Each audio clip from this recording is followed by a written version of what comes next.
And I'm not giving up, I'm not giving up, no, not me. Even if nobody else believes, I'm not going down that easily. So don't give up on me. Hey everyone, are you rad for Christ? You fired up for Jesus? Welcome back to another episode of Radical Christianity, the talk show that highlights God in action. I'm Drew, your host, and it's awesome that you joined us today. Okay, folks, gather around for a tale that'll have you questioning if you accidentally stumbled into a comedy show or a courtroom drama. Picture this, a group of religious broadcasters armed not with swords but with lawsuits charging into battle against the U.S. government. It's like David versus Goliath, only with more copyright laws and significantly less slingshots. So these brave souls, let's call them the musical crusaders, are taking on the mighty Copyright Royalty Board. Now, that's a name that just screams excitement, right? I can already hear the theme music playing in the background. A dramatic remix of Amazing Grace, perhaps. All right, so what's a religious broadcaster's favorite type of music? Well, hip-hop. It's like hip-hop, but only more blessings per beat. Our heroes are crying foul play because apparently when it comes to online music streaming rates, the government has a favorite child, and it's not the one with the hymnals. Oh no, it's NPR, the golden child of secular broadcasting, enjoying rates that make our religious broadcasters' non-commercial music license committee look like they're paying in gold doubloons. Picture the scene at the Supreme Court, lawyers in suits arguing passionately, quoting legal jargon that sounds more like a foreign language than English. And in the middle of it all, you have John Birch, our legal hero, proclaiming, "The government punishes non-commercial religious broadcasters above a modest listener threshold."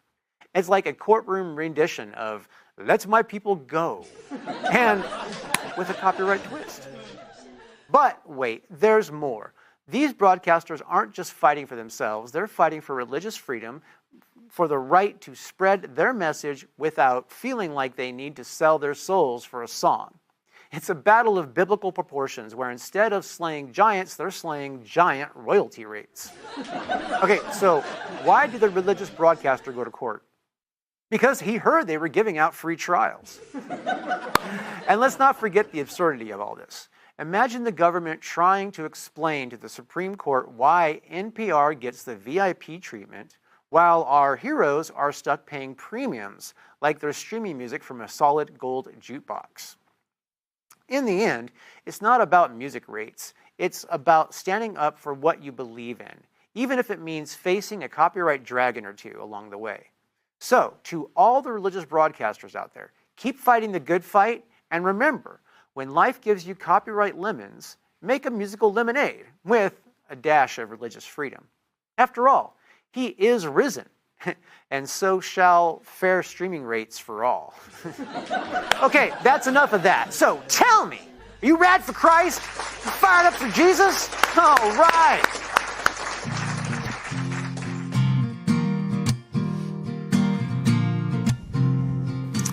Ladies and gentlemen, I'm excited for this guest. He's a good friend of mine and has a great story to tell. So let's have a huge, warm welcome for David Tangipa. Man, great to have you here, buddy. Sit down. All right. David!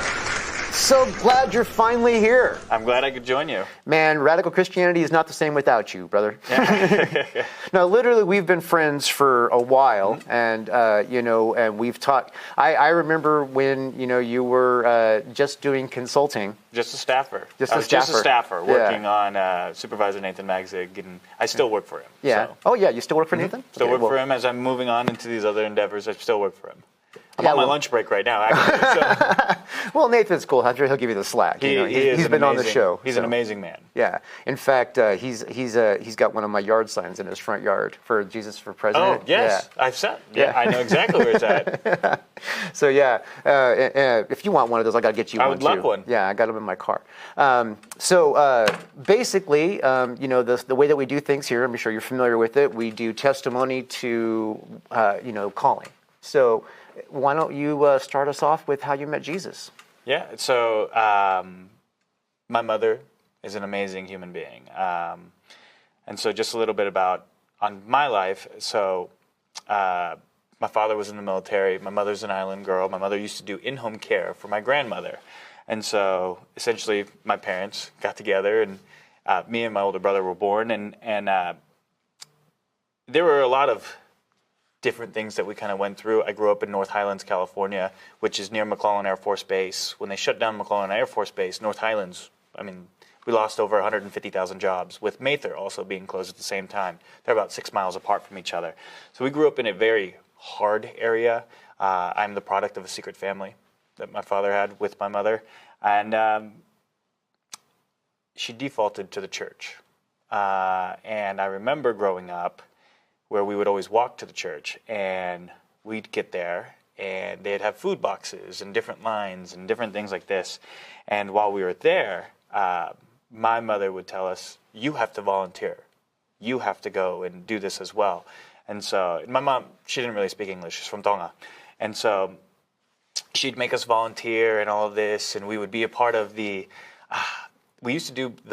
my brother and I used to do the puppet ministry for youth while we were younger. I'm familiar with that ministry. I did that when I was in junior high. Yep. So, yeah. Yep. And I did it since I was about 6 years old, and and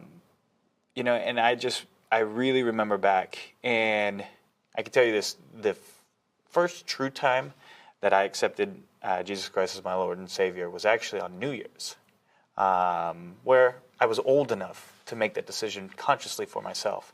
And we were in Trinity Life Center, which is an amazing church. Pastor Glenn Cole, who was a huge pastor, he was the one who started Capital Christian in Sacramento.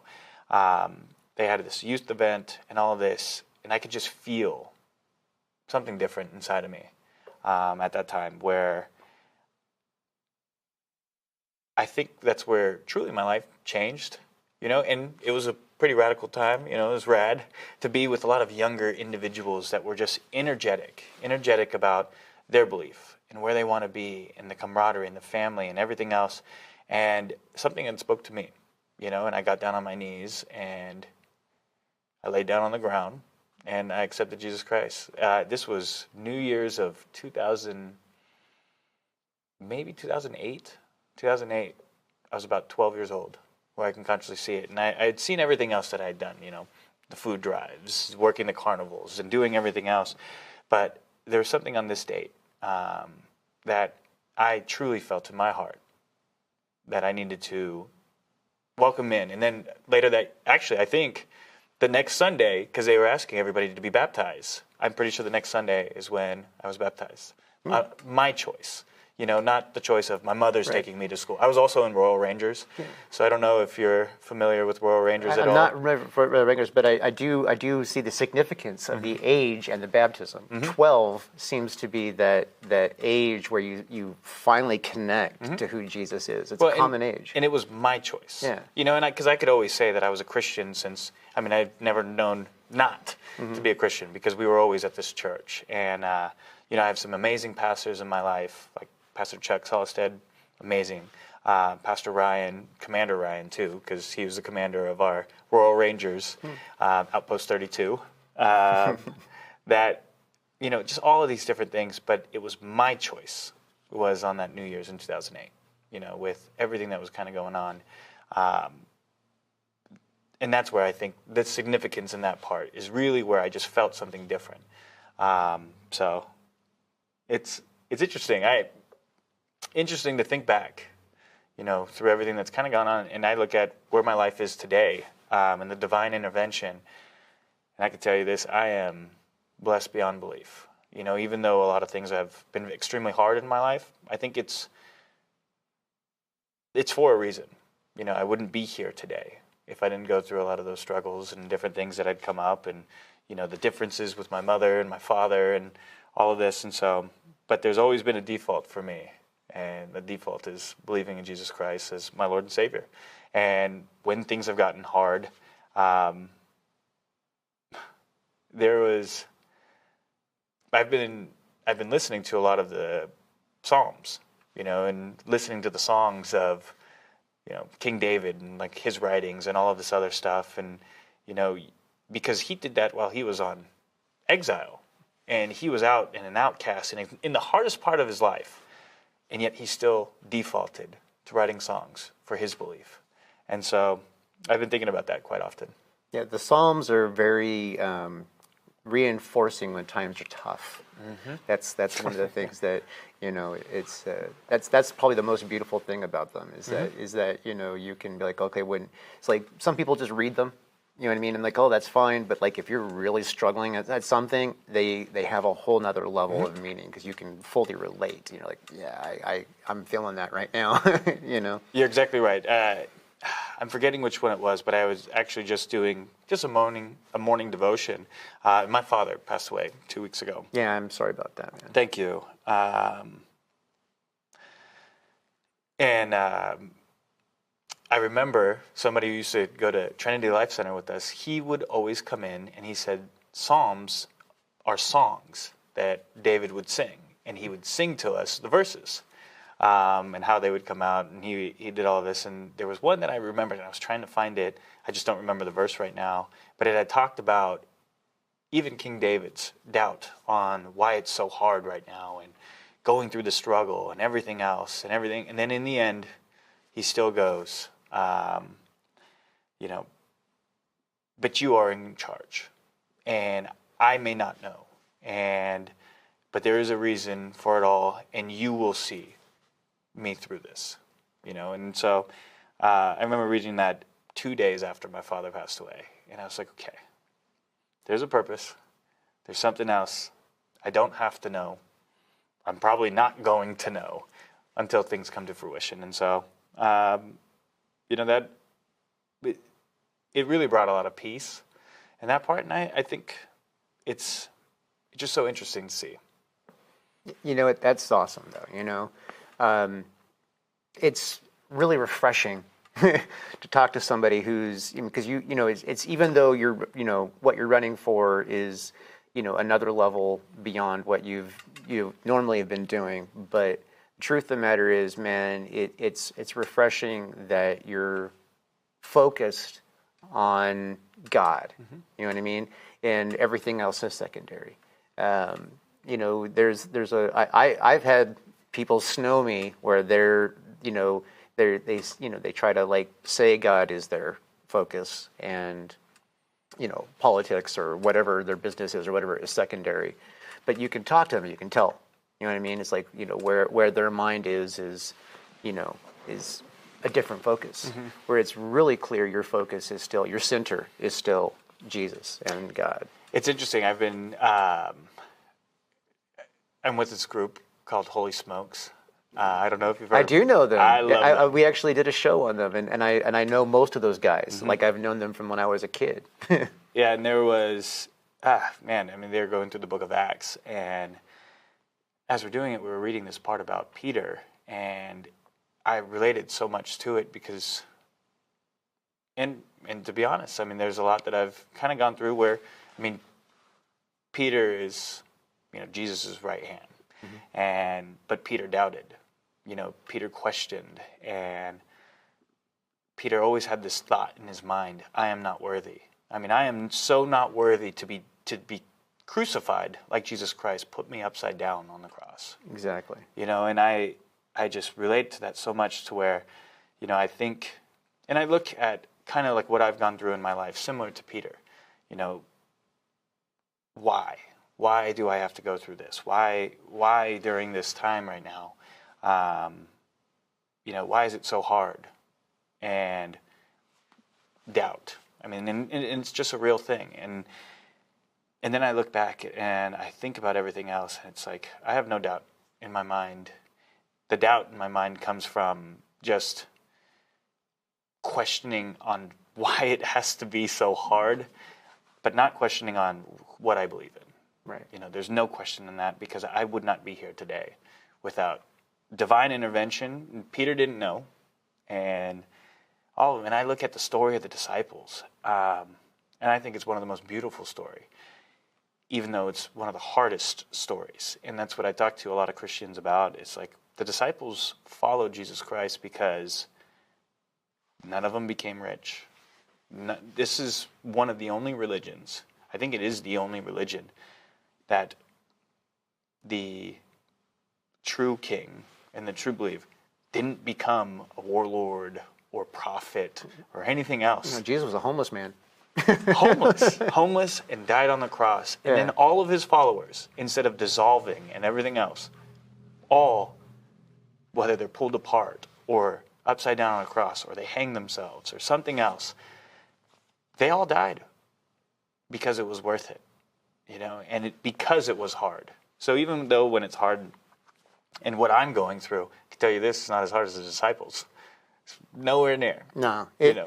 we have a different kind of challenge, but it's nothing like It's nothing like being stoned to death or you know, being, you know, tortured to try and say that Jesus isn't real. I mean, you know, and it would be arrogant for all of us in our cushy day and age to think that, you know, we could hold up like the disciples. I'd like to believe that if I was tortured, I would.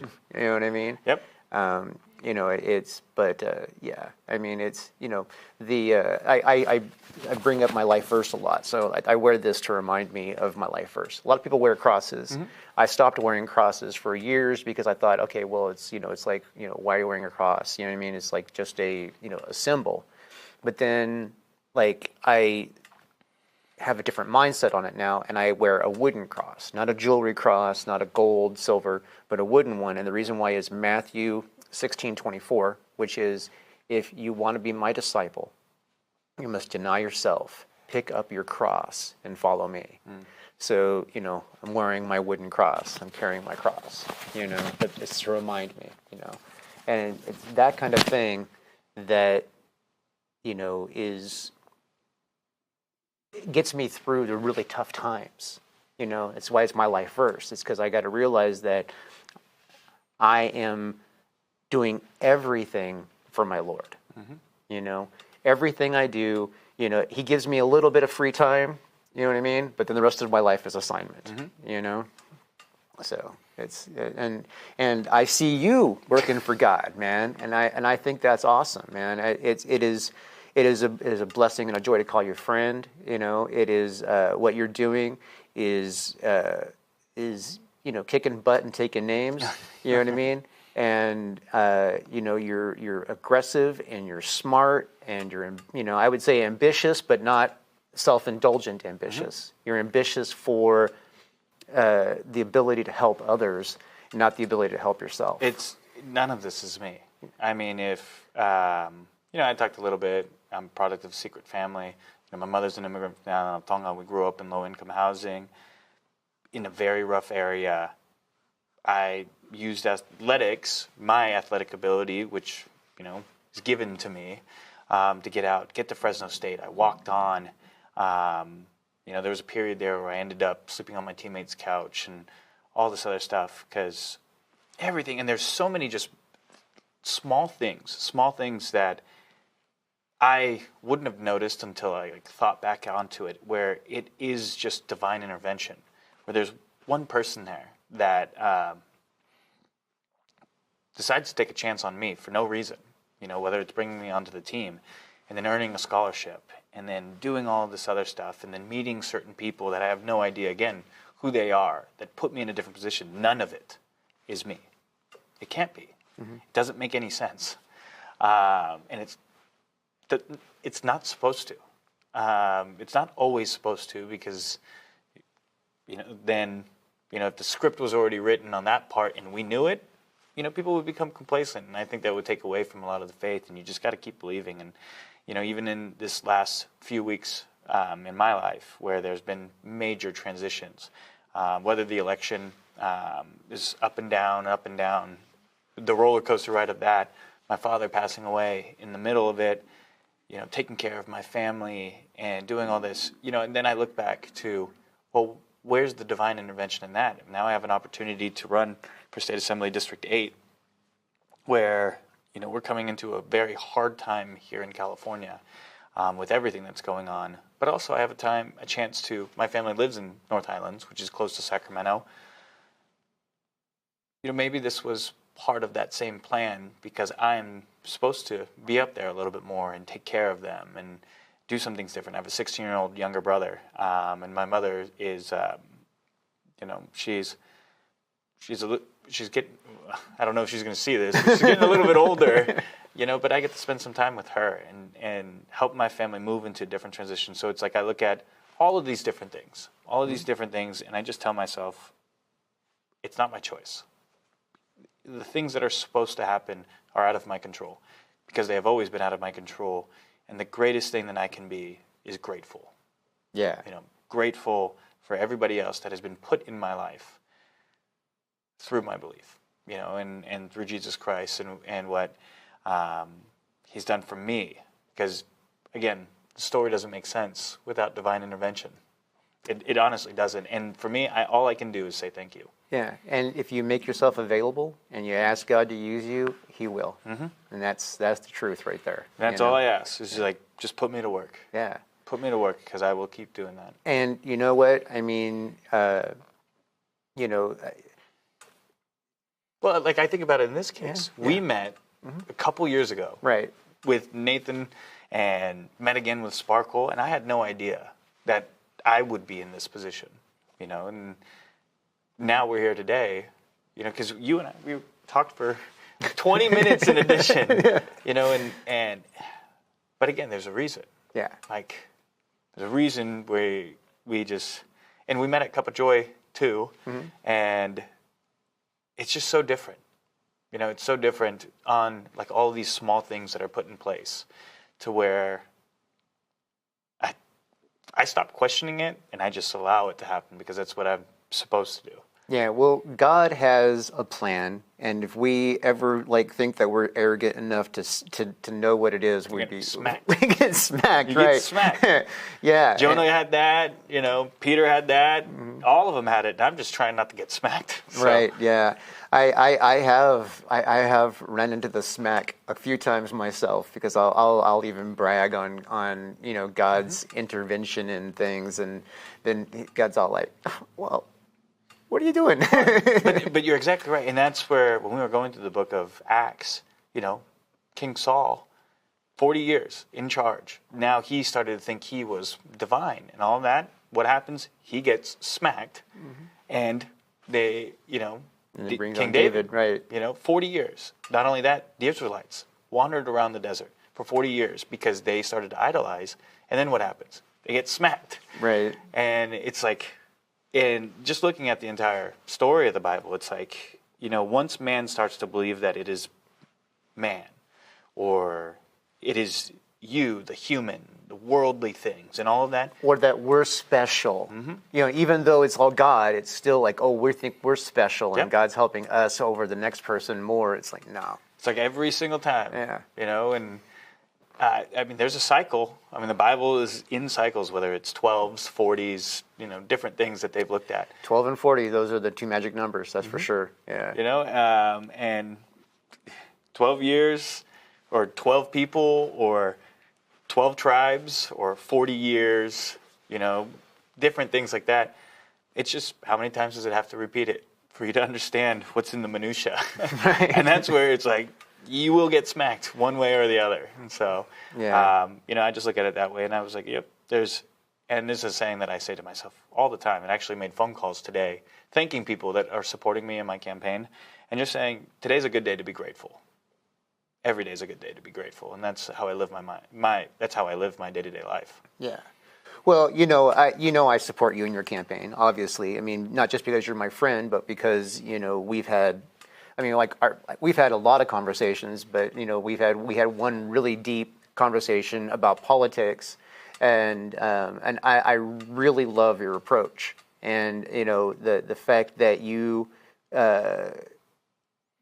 definitely are not doing this about seeking popularity or power or any of that kind of stuff, that you actually believe in making a difference, that you actually believe in serving others, and that's why you're doing it. And that to me is high level integrity, you know. And so I definitely support what you're doing, and you know, you know, I you know, people sometimes, like, obviously I'm not trying to blow you up or anything, you know what I mean? But I do tell a lot of people, you know what I mean, when they're talking politics, that they got to watch this guy right here, because you know, there's nothing magical about him except that he has a strong faith in God, and God has decided to use him. You know? And it's nothing special about me, nothing. And again, I go back to the people who were put in my life because of my faith. I mean, that's honestly 100% divine intervention that has played a role to where I think about all of those individuals that took a chance on me, that supported me, that for some reason said, I mean, I think back to this. So I worked at McDonald's when I was 15 years old. And while I was there, a guy drives through the drive-thru, hears me on the drive-thru intercom and says, hey, I'm a house painter, like I'm a contractor for painting. I'd like you to come and work for me and to do these different things. And, you know, I go on a weekend and I decide to work with him. And, you know, he pays me a whole lot better than McDonald's did at the time. That money I used to go to a football camp that then helped me get recruited to go play at Fresno State, which, again, there were individuals there and families and farmers that were there that decided to take me in when I was homeless. And I am doing all of this because these markers in my life and these people that showed up out of nowhere, it's my turn to serve them because I have been given a service that I do not deserve. I am in a position that I never thought I would be in. I think about with Supervisor Magsig, I mean, the opportunity to meet him, I had already graduated from Fresno State football team, but Coach Tedford wanted myself and Kyle Rittering, another player and a good friend of mine, his birthday was yesterday, sent us to go. And I meet Supervisor Nathan Magsig, and he's the chair of the board at the time. And he says, I want to meet with you.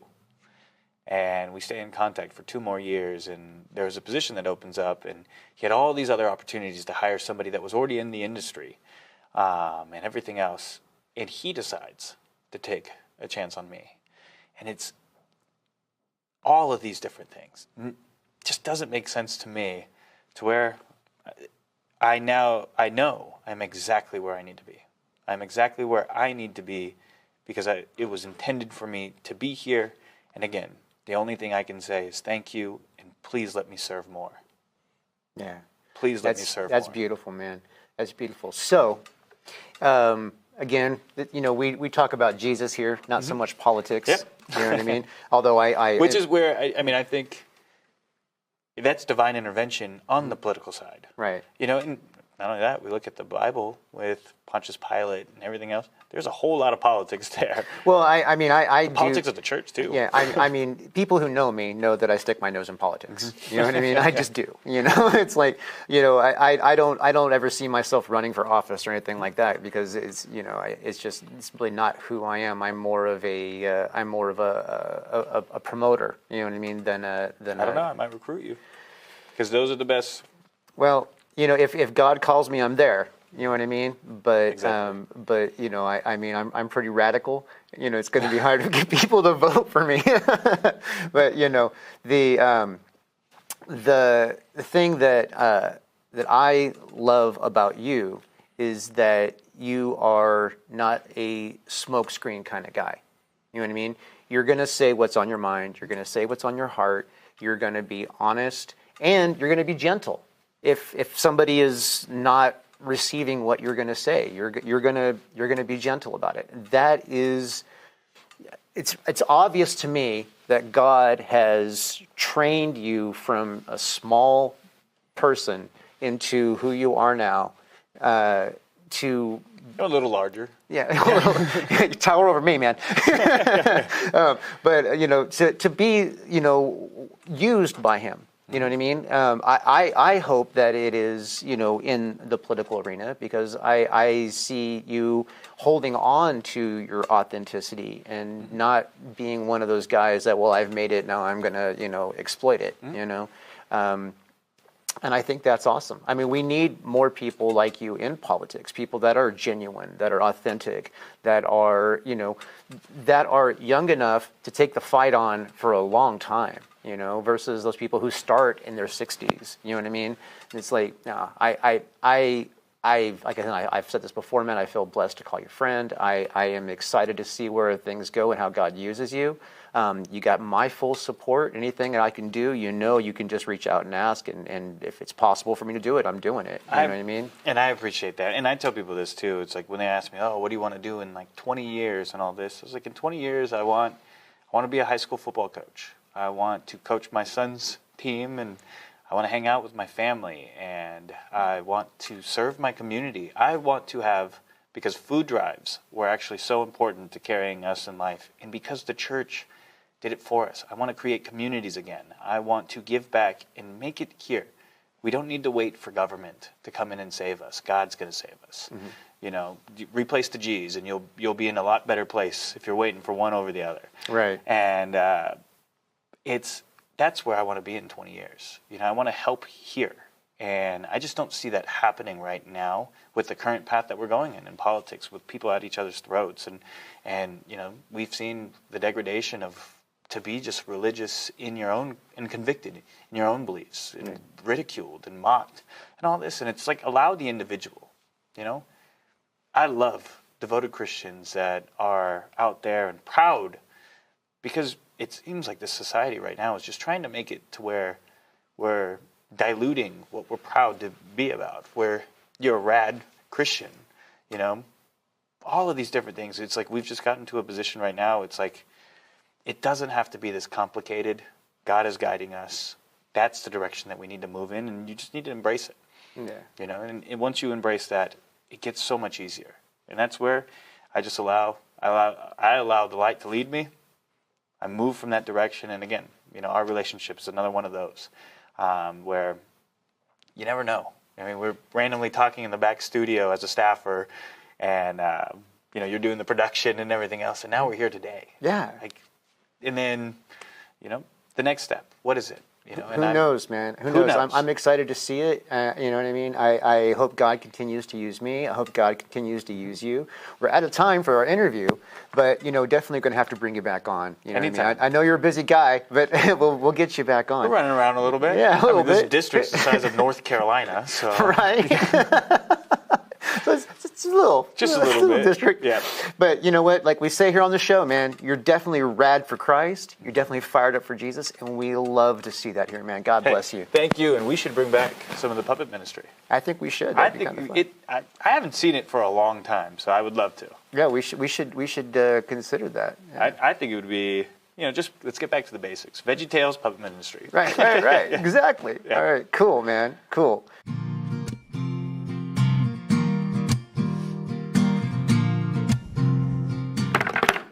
Housekeeping time. Yes, housekeeping is the time that I sit here awkwardly and talk to you about how Radical Christianity operates off of donations. We could really use your help to make sure this show goes smoothly and gets better with time. If you are enjoying the show, if you believe in what we're trying to do, it would be fantastic if you would partner with God and share 5, 10, 15, 20, whatever it is you have to share. Basically, the way to do that is you go to our website. That's radforchrist.com. That's RAD, the number 4, Christ.com.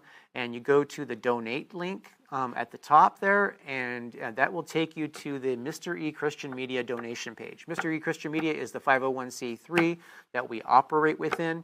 And you can just go to that donation form, drop down to Radical Christianity as a selection, and then go ahead and decide whatever number God has put on your heart to give, and then share it with us.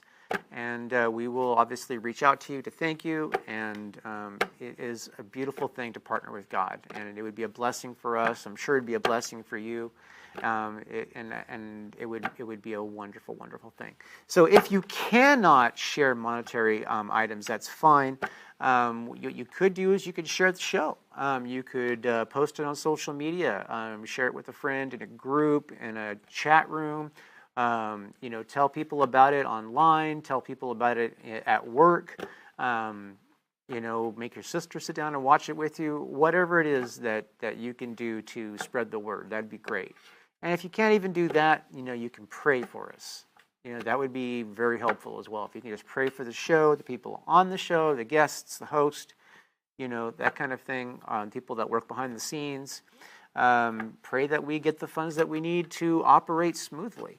All those things can be prayed for. We would appreciate your prayers. And if you need prayer, you can reach out to us. We'd be happy to pray for you. So anyway, with all that said, I would like to thank you for watching, and on with the show.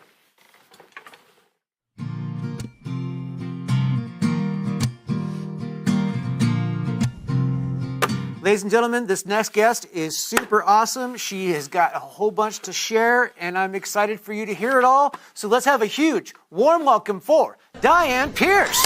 Woo! Great to have you here. Thank you. Please sit down. And then Diane, welcome to Radical Christianity. Well, thank you so much for having me. I'm really excited to be here. I'm excited for this conversation. So Clovis City Council. Yes. That's kind of, people don't realize that's actually very important, especially since Clovis is expanding dramatically. Right. And it's annexing new areas, and there's all the water rights stuff, and what gets put there. There's a lot. So, Yeah. it's a big job. Yeah, I mean, like you say, I think it's bigger than some people realize. It's different than like Fresno City Council because we are part-time. We don't have the big salaries or anything like that. Everybody has other jobs that they're busy doing full-time.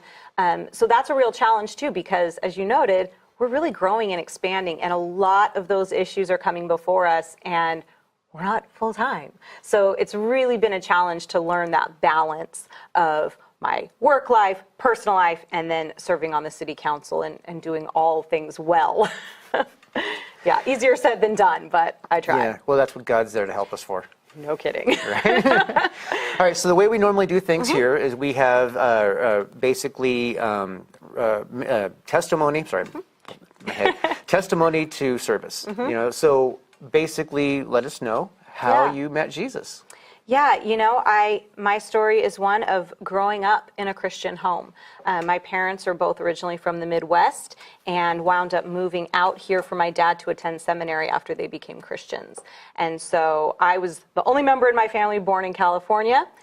They were out here again for my dad to attend the Mennonite Brethren Biblical Seminary, and he started as an associate pastor at the church that I grew up in. He didn't wind up staying in the ministry. He wound up serving in some other faith-based organizations with financial planning. He had a background in law and some of that, but that was my kind of basic home base was church. And I was one of those babies that got passed around during the service, and my mom would have to find out who had me afterwards, But grew up in Sunday school, church, youth group, summer camp, all of that. And my mom wound up teaching at Fresno Christian. She had an education background and had not gone back to teaching until I was in 5th grade. And she went to work at Fresno Christian Junior High. And so my brother, who's a year and a half older than I am, we both were able to go there for junior high and high school. And so kind of through that entire process, I can't pinpoint that one moment. There were many different moments, but the totality of it really grounded me in the Bible, grounded me in who God is in my life, and then who Jesus is and his redemptive work on the cross, which great time to be here celebrating Easter coming up and all of that. And so when I graduated from Fresno Christian, I felt very strongly that I had been in kind of that Christian church bubble, really involved in my church, going to a Christian school, and I felt like it was time for me to kind of test my faith in a sense and make sure that it truly was mine and that I was ready to defend it and all of that. And so I intentionally did not apply to any Christian universities or colleges like so many of my friends did. And I went to UC Davis. And I'd always been interested in politics. And so I just thought at that point, I'm going to pursue political science as my degree path. And if and when I decide I don't like it anymore, I'll find something else. I didn't really know exactly where I was headed with it, but I knew that was my interest. So went to UC Davis, that had a fantastic church and college group up there through the First Baptist Church. And so again, got plugged in with other believers and had a really tremendous experience, but definitely came back knowing and feeling like, okay, I've got this good sense and ability to be in the world, but not of the world.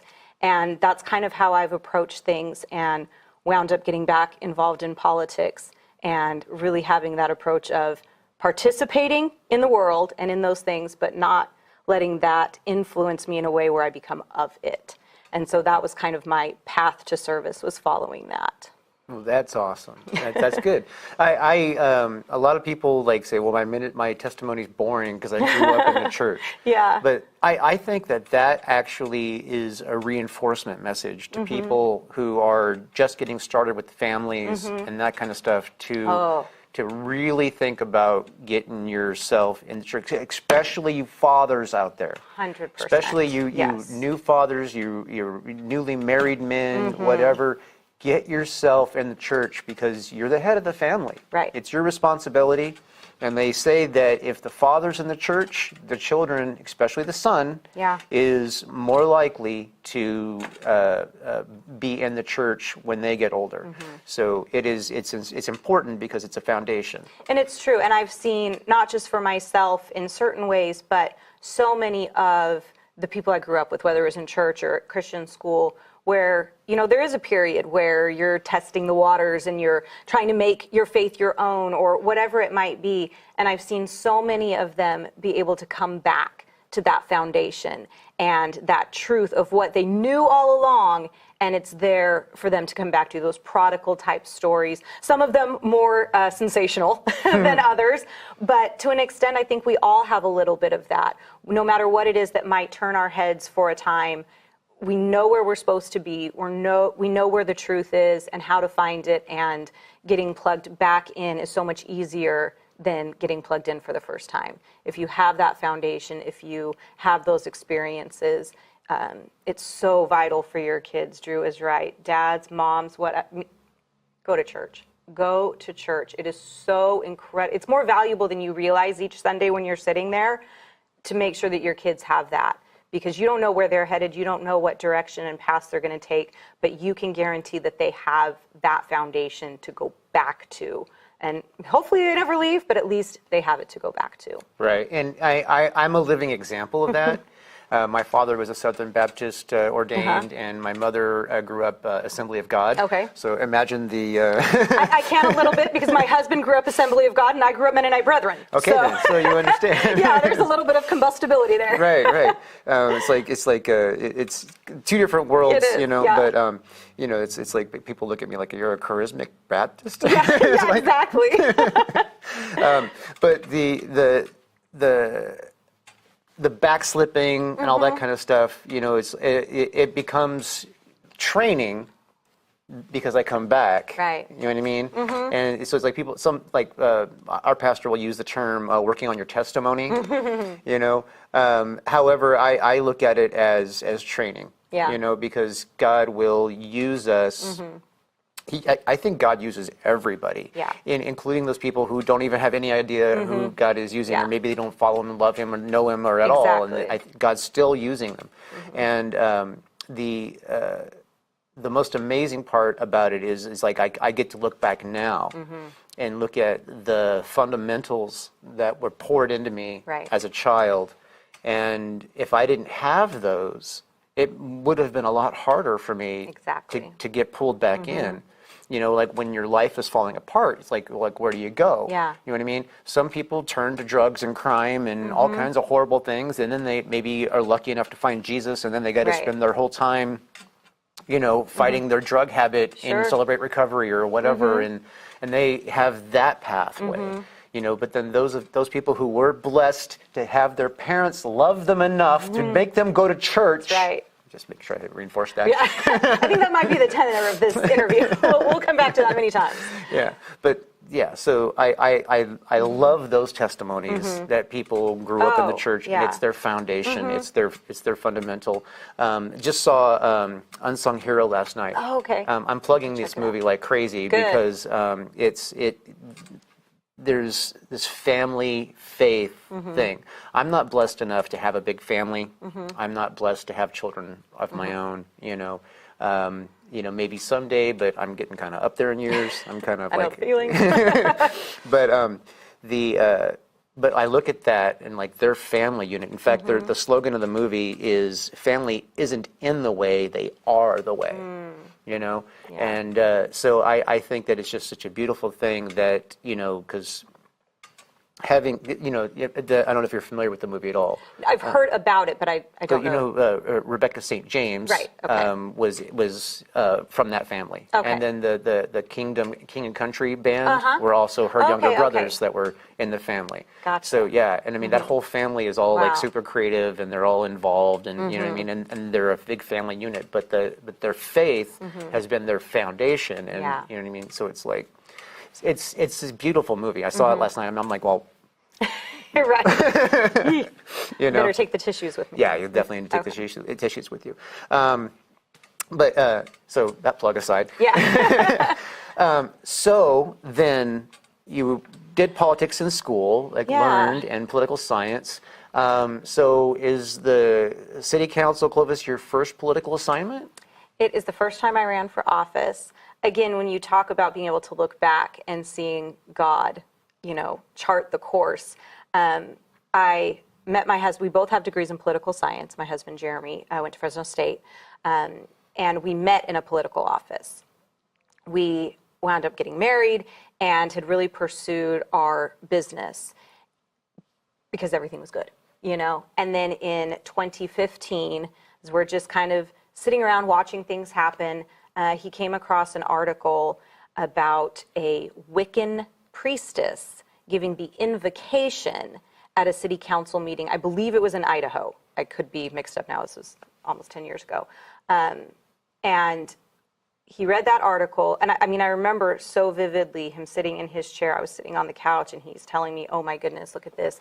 And, that was a, Thursday, Friday evening, something like that.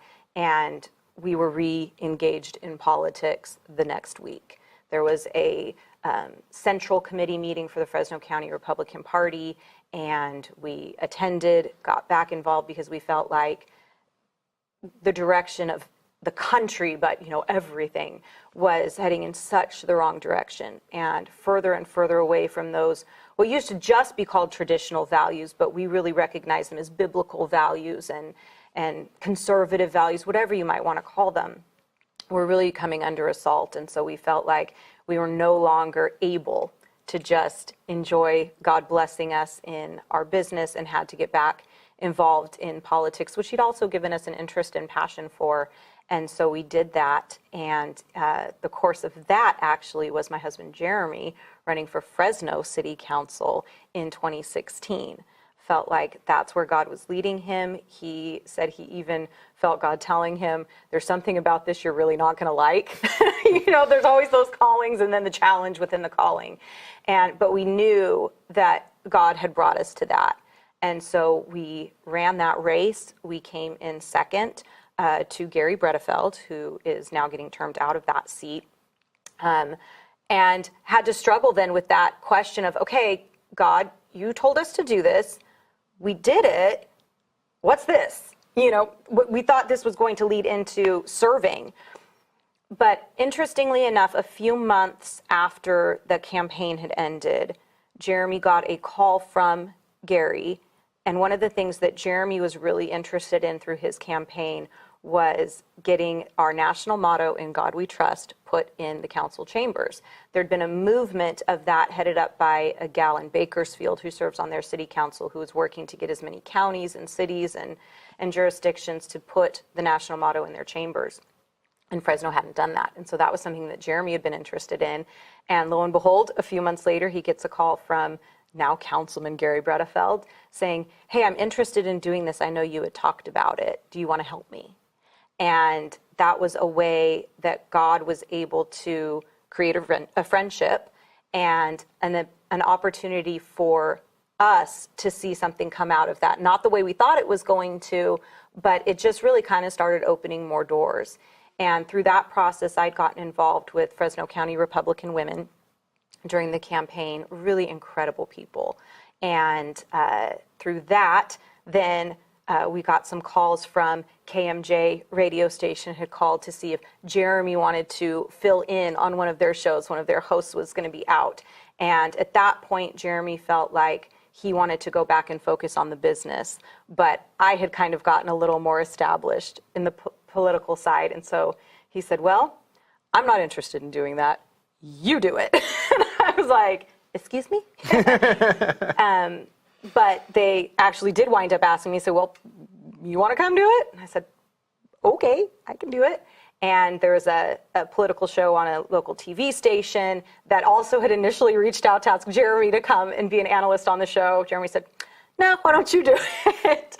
And so they did actually ask me. And so I started taking more of those media opportunities and getting more involved on the political side of things. And again, just kind of went back to taking those opportunities as they came, speaking about our conservative biblical values, and trying to promote those in a way that was accessible to people.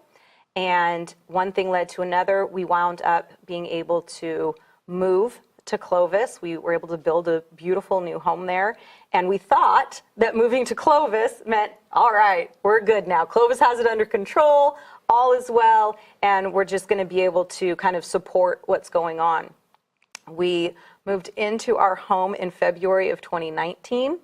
And so just at the 1 year mark, the world falls apart. Right. And we have a small business. It's an entertainment company. My husband is Jeremy Elvis Pearce. So we do Elvis shows all around the valley, about 200 a year. Is he Elvis impersonation? Yes, he is an Elvis tribute artist. We need to have him on this show. Oh, there you go. You know, we were talking earlier, everything's a ministry. And we have the unique opportunity and blessing to be able to use Elvis shows as ministry tools. We do Elvis gospel shows. In fact, on Good Friday, we're going to be doing a gospel show, and so God's incredible. He's super creative and cool, right? Right. And so he doesn't miss an opportunity to reach people where they are. And there are still so many Elvis fans around that a lot of times what gets them to come and set foot in a church is an Elvis gospel show. And we've had the opportunity to get to know people to the level where they get a cancer diagnosis and they ask him to pray with them. And so there he is, I mean, full Elvis getup, praying with someone over their cancer diagnosis. And those kinds of opportunities are really why we do what we do. But, you know, God gives you the talent, he gives you the abilities, and then if you follow him, he'll do some pretty cool things with it. But needless to say, when COVID hit, we started getting the phone calls, show after show after show, obviously canceled, and we had no idea what we were going to do. We had just moved into this new home. We had just started our backyard landscaping and, you know, paid half the bill on that, and we're like, we don't even know how we're going to afford to pay the second half. Maybe you should not do this. And all that. So, I mean, of course, that was a stressful and crazy time for everyone, but we were kind of in that position where nobody really even knew how to think we were going to be affected.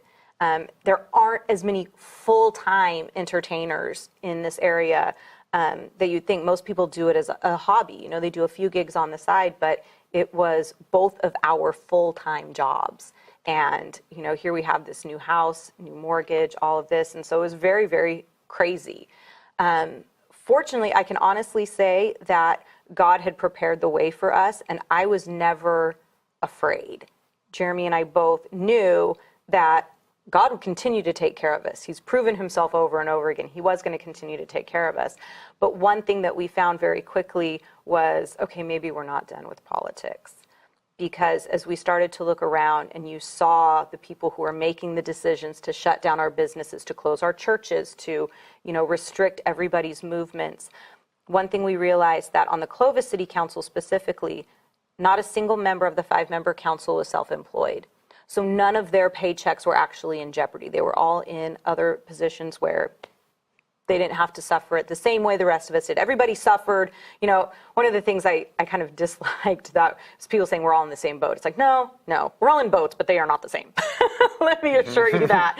But, and so we felt like, okay, there's an opportunity here, and that's a perspective that, you know, Clovis is known for its small businesses, and that is a thriving economic engine in the city of Clovis. And so to not have that represented on the governing body, we felt like was something that was missing. And so needless to say, I had plenty of time on my hands that year.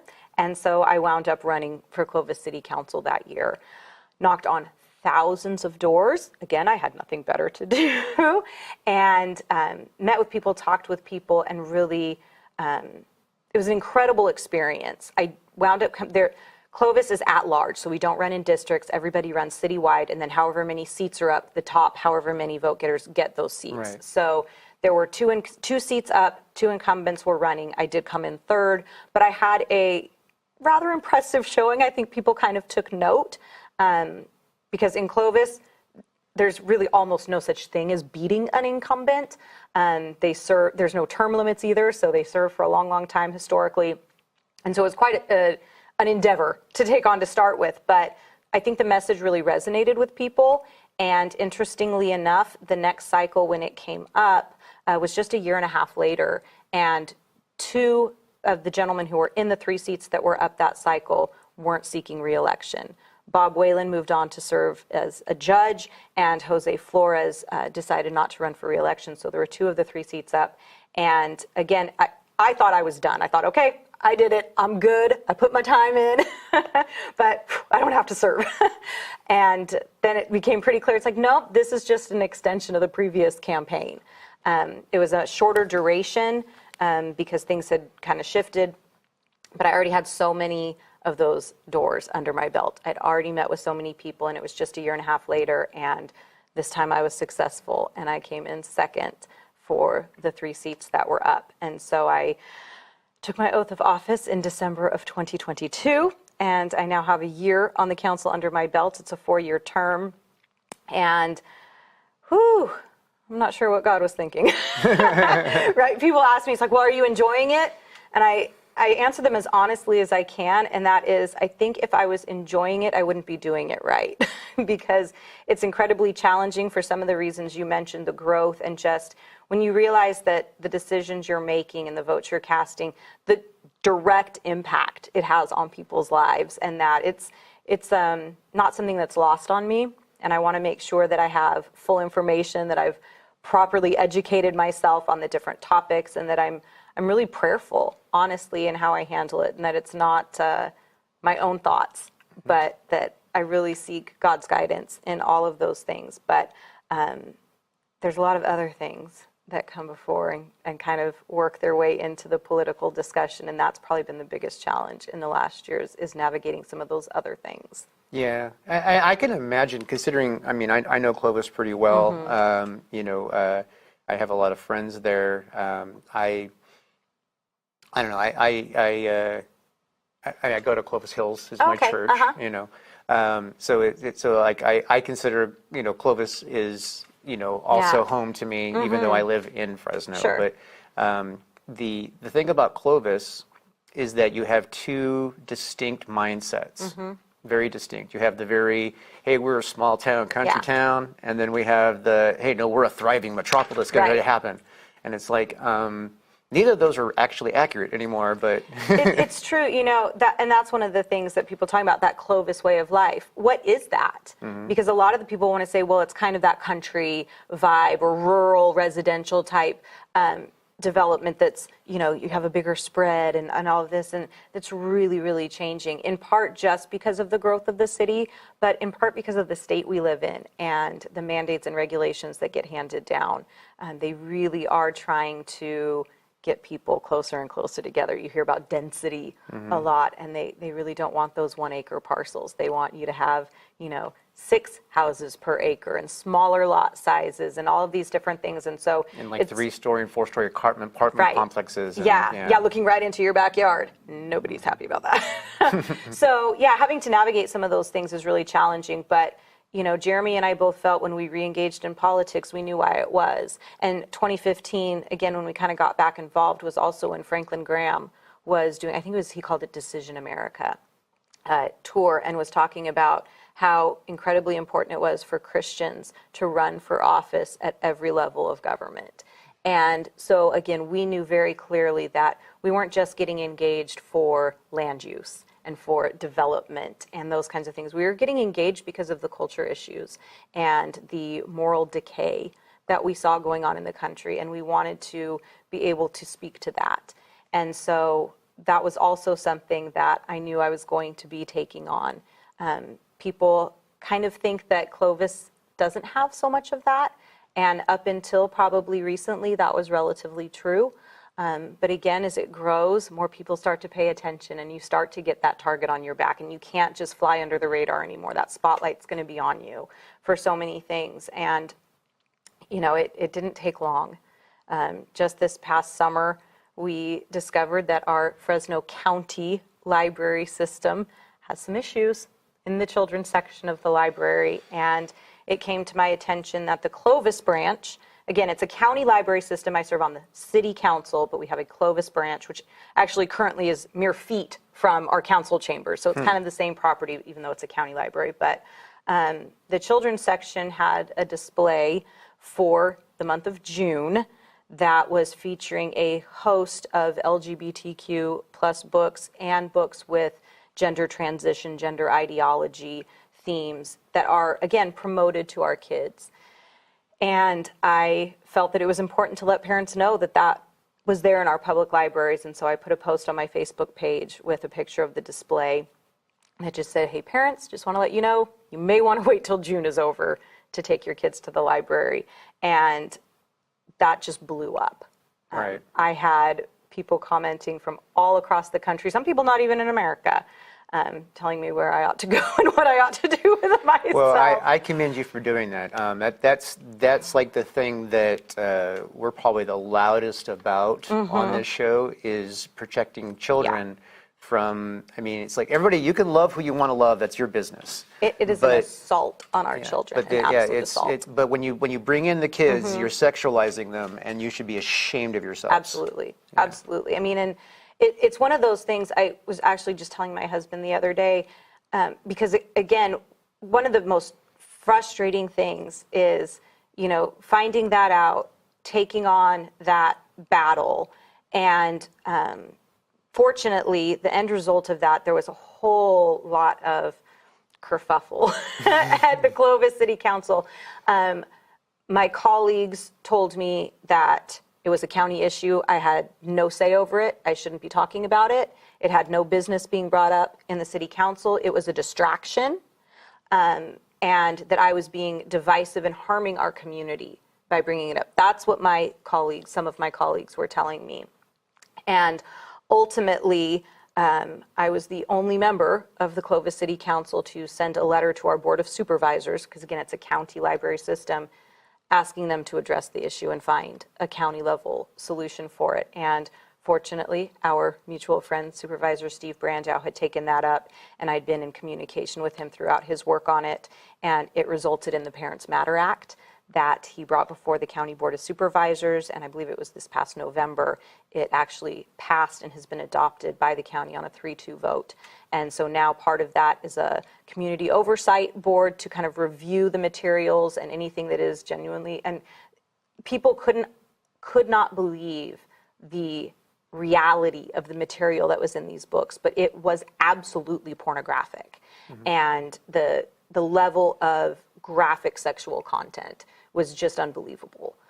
So now there's a review board that is in the process. People can turn in their applications. If you're interested in serving on the Parents Matter Act Community Oversight Board, there is an application process open currently, and you can reach out to your supervisor, your county supervisor, and find out about that process. But that oversight board is going to be reviewing the material, and despite people trying to insist that it is a book ban, it certainly is not. It is just taking those inappropriate books and putting them in a different section, still in the library, everybody, still there, but it puts parents in charge of whether or not their children get access to that material. And so rather than kids, 8-year-olds, whatever, having direct access to it, the parents are going to control that. So everybody still gets to do what they want to do. It just puts it back in the parents' purview. I mean, it's not illegal for a parent to show their children pornography. That's their choice, you know. Yeah. So, but anyway, so that, you know, going through that process, finding that, those were the types of issues that I knew were going to be the opportunity for me to speak out and to be that person who was willing to stand up and take the arrows and be the voice of, honestly, sanity, but also, you know, those biblical values. But the truth is, you fight those battles, and then you come to find out that that was just a battle in a larger war.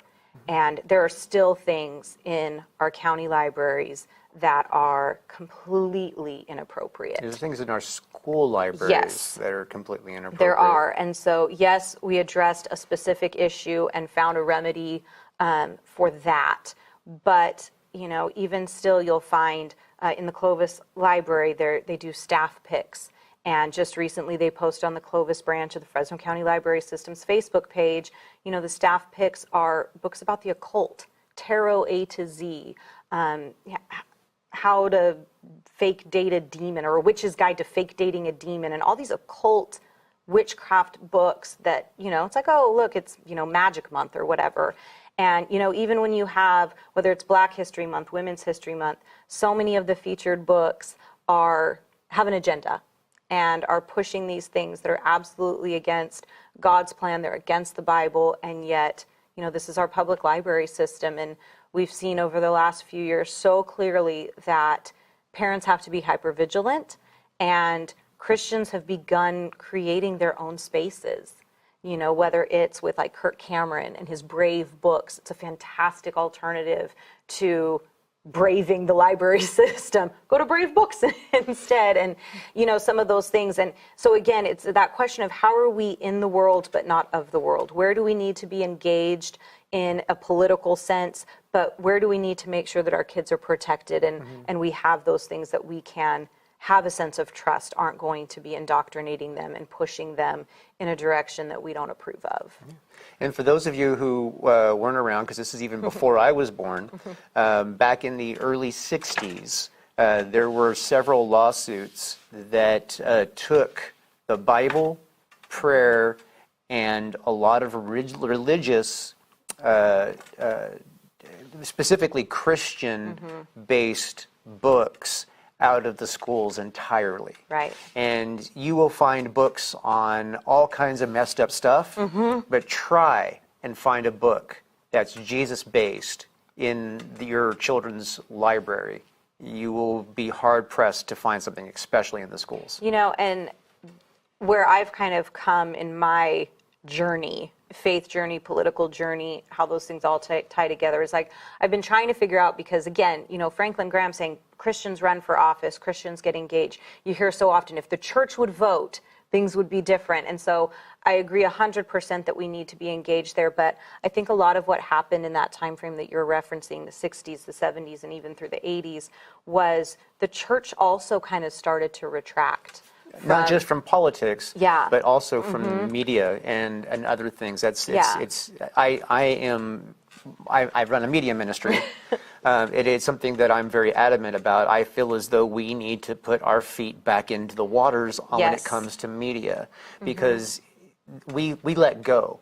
Yeah. You can look at the last 20 years, ever since Proposition 8, there's an aggressive media takeover. Right. And I mean, aggressive, and so much money poured into television programs, movies, marketing, political agenda. Yeah. So much money just poured into it, and we're just like, well, God's going to take care of it. Yeah. It's like, excuse me, God blessed a lot of you with funds. Okay, you need to put those funds into organizations that are going to take that fight on, whether it's politics, whether it's media. You know what I mean? Here's a politician, here's a media company.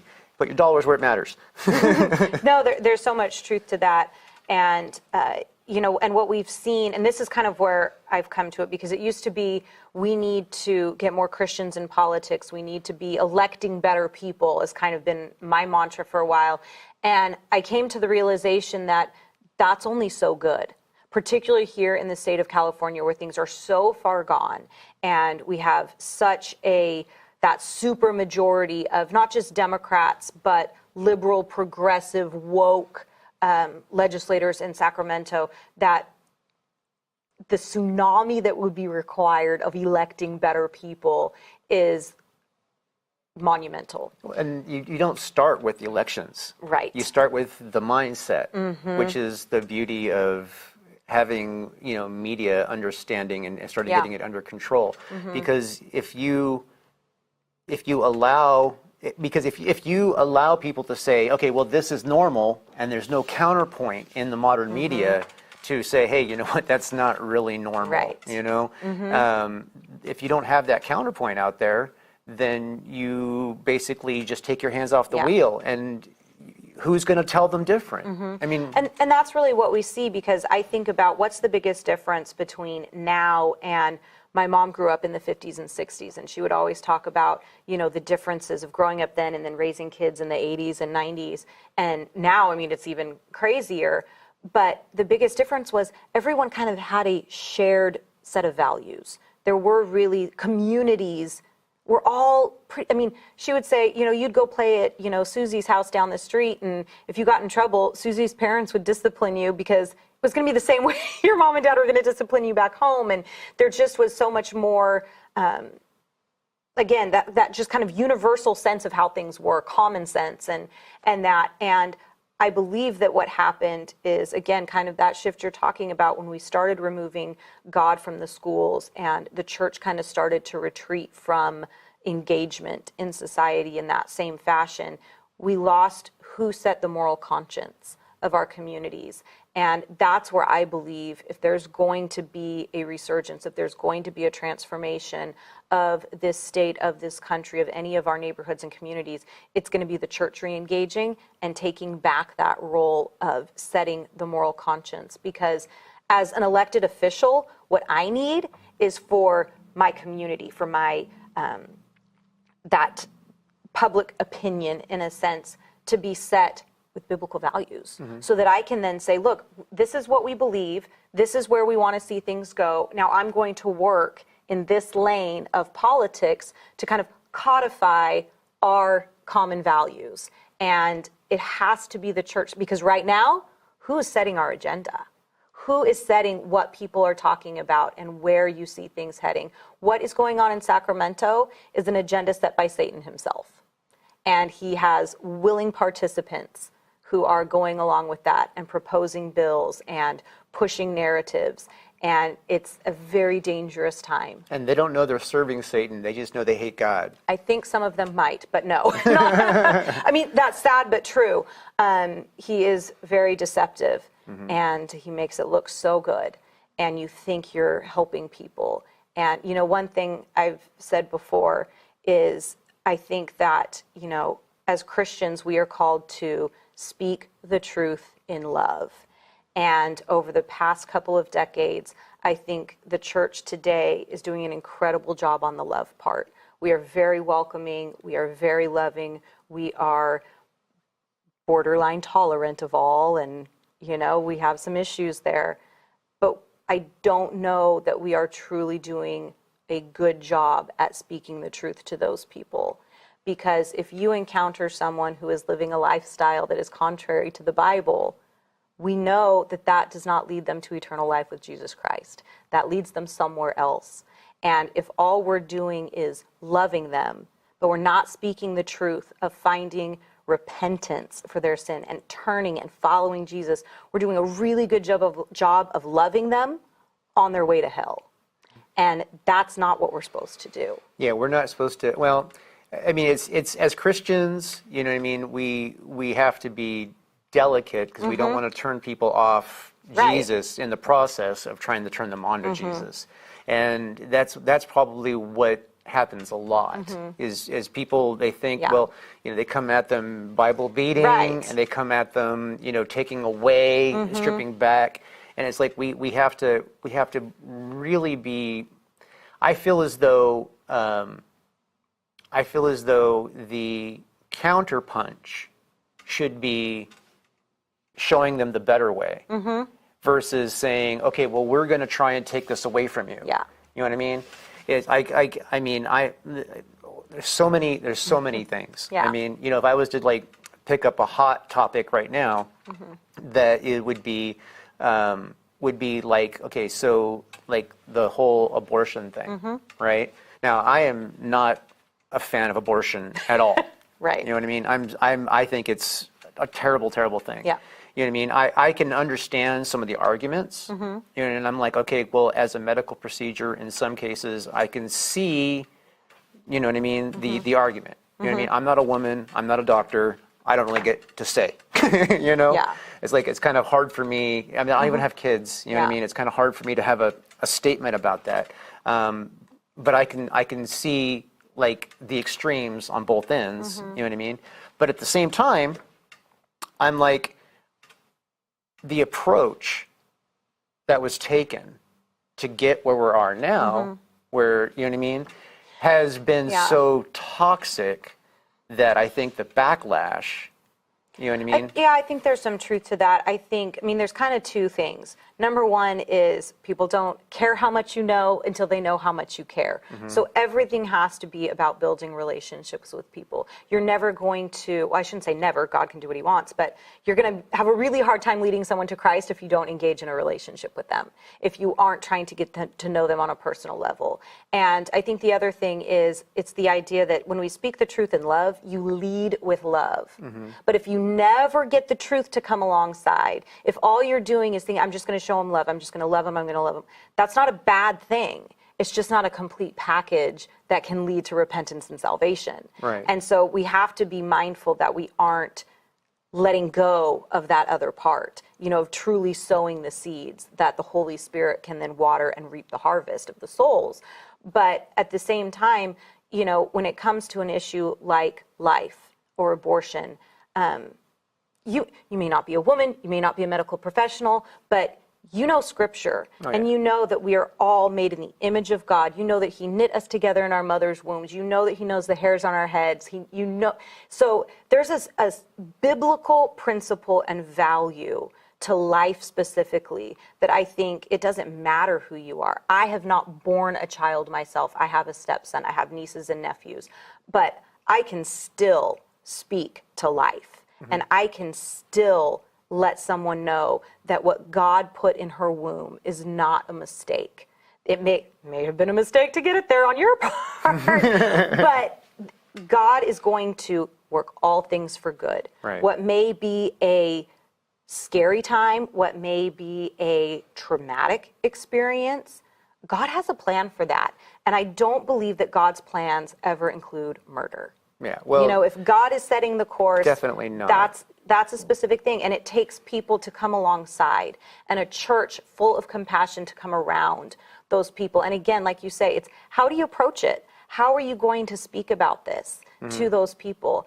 And that's where, again, you lead with love, but you cannot then let someone think that they have an option. Yeah, I think that the approach would have been better served because, again, the pro-choice movement spent a fortune on promoting the pro-choice idea. And taking away the idea that it was life. Right. It's a clump of cells. It's, yeah, they spent a whatever. fortune doing that. And how much money was spent trying to make the point right? You know what I mean? So that's the problem. It's I mean, we could say, oh, it's politics. We could say people who make the laws, let's go there. But then what we really do is we compound the problem. Right. As Christians, as the church, as the combined body of Christians, which is the church, we need to go after mindsets. Absolutely. We need to lead with love, but we need to educate. If we try to force, you know what I mean, we're gonna get the backlash because not only maybe we'll win the fight in the short run, but we're gonna lose the souls. Yeah. Which is the bigger picture, And you know, I mean, the old argument used to be abstinence. You know what I mean? Yeah. You know, that was Surefire. that was yeah. If you don't do it, it ain't gonna happen. Yeah. You know, and you know obviously you can see how there's you can go back and trace how everything has a spectrum of consequence. But when it comes to such a topic like that, that's so hot and tempered, you know what I mean? You know, again, I think it's part of who is going to set the tone, who is going to lead on those issues. When it's the church, when we have pastors in the pulpit who are preaching the Bible, preaching biblical values, preaching the value of abstinence, of God's plan for marriage, of man and woman, and all of that, if they are willing to tackle those things, and you can even take it into the more current hot topic of the transgender ideology, of the LGBTQ agenda. If we have pastors who are willing to preach the Bible, do not tell me it's political. It is not. These are biblical principles. These Bible, are biblical values. Teaching Preach the Bible from the is different. scriptures. Yeah. Preach from the scriptures, and you can guide that societal sense, that community. But the mindset in the church isn't the problem. You know what I mean? Sometimes it is, though, right? Well, to a degree. I mean, but most churches are preaching that kind of stuff.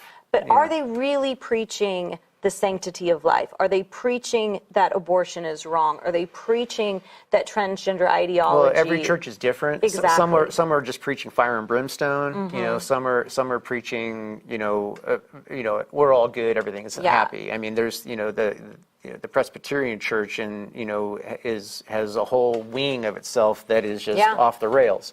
So I mean, the fact that there is a phrase of a affirming or gay affirming church. I shouldn't be 100% comfortable sitting in church every Sunday. I'm supposed to be open to the Holy Spirit convicting me of the things in my life that I need to work on. And if all we're trying to do is welcome people into a comfortable environment, that's not what church is supposed to be. It's supposed to be fellowship. It's supposed to be focusing you on God, learning about who He is, and going on that gospel path of redemption and salvation and repentance. But that's not comfortable. Well, I look at the lack of outreach. I mean, getting people into church, what's preached in the church, I mean, is really not that different from church to church. I mean, if you go from the ends, you know what I mean? But, in North Clovis, I mean, there's like a dozen churches that all pretty much have the same. It's like you can go to Cross City or Clovis Hills or you know what I mean? And it's basically all the same. There's food. a lot of similarity. You know what I mean? And I always make the joke that we need to rename knees with a K. Knees with a K. But when it comes to like outside of that bubble, we're not doing enough. I mean, we will reach out to the homeless. We'll reach out to maybe some drug care, but we're not doing nearly the kind of thing that we should be doing. Well, I mean, think about the type of outreach that Jesus did. He would say, oh, will you get me a bucket from the well, and I'll give you, water that'll make you never thirst again. Right. Here, let me feed you, but I'm the bread of life. And there was so much in that where it was meeting people's physical needs, but it was making them keenly aware of the spiritual needs that were far more important that only He could satisfy. That is the thing. And then we need to make people aware of the consequences of some of these actions, and not do it in a way that we're finger wagging. We need, there's, again, I'm going back to media because that's where my heart is. That's where God leads me. Is we need to tell the stories. We need to put, I mean, this movie, I'm way on promoting it.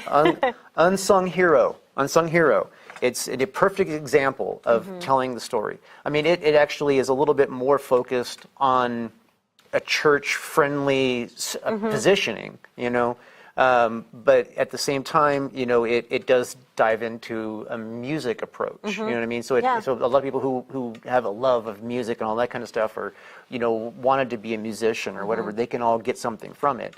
But there are all kinds of movies out there that can take the same approach and be indirect. I mean, think about how you could take sci-fi, you know what I mean, and sell sci-fi ideas and put Jesus in the center of that without actually, I mean, you don't even have to mention Jesus to communicate the concept, because then you get the concept and then you're not afraid of it when you come to the topic. Yeah. Well, I mean, think about things like the Chronicles of Narnia. Perfect. And that, Yes. you get those concepts out there. Yeah, Aslan, And, yes. As you accept and embrace Aslan, then you realize that Aslan's kind of based on Jesus, and you're like all, oh, well. Now I get it in a way that I might not have been able to get otherwise. Right. Yeah, Yeah. that creative approach, yeah, storytelling. and I feel like we're not doing enough of that. Yeah, I think we're starting to see some of that. Again, movies like Unsung Hero, there's a lot of those other movies coming along. Thank you for Lionsgate to take a chance. There you go. Yeah. Yeah, I mean, Kirk Cameron, again, is doing a lot when it comes to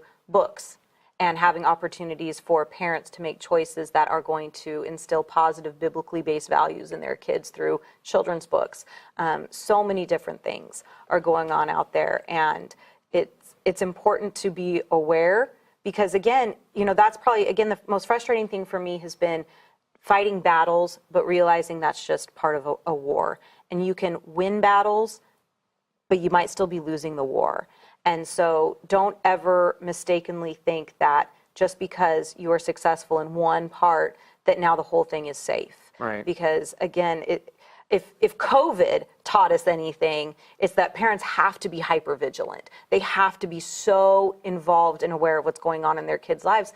And what's been so difficult for those who hold those traditional values, who have a conservative bent, we've been so busy living our lives. And there had been a sense of ability to just kind of trust that society at large was going to kind of be on your side on so many things, that a lot of things happen without our knowledge. Right. And you come in and you realize things are far more serious and further gone than you realized in such a short amount of time. But yeah, no, I think parents need to take their kids to church, families be in church, find opportunities like movies like Unsung Hero to expose your kids to those types of stories. And yeah. Yeah, definitely.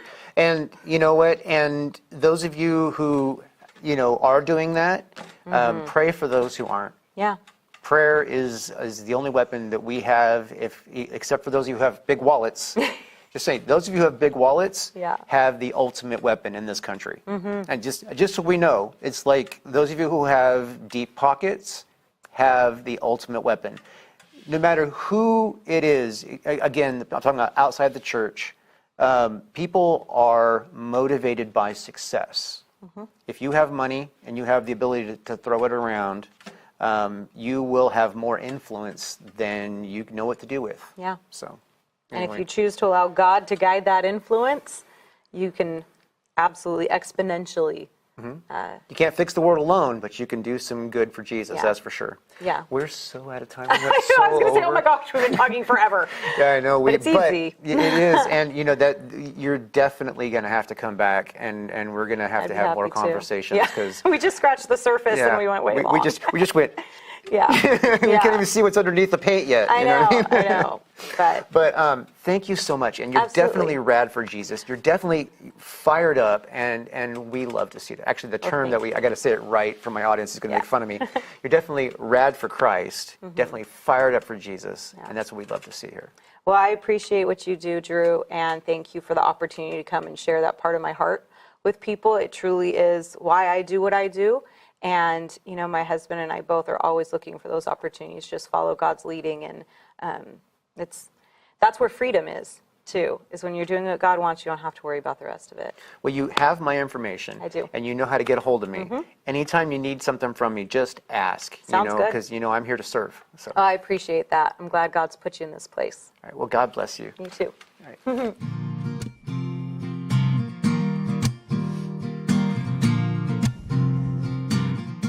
Ladies and gentlemen, thank you for watching Radical Christianity today. I hope that you got some really good stuff out of this.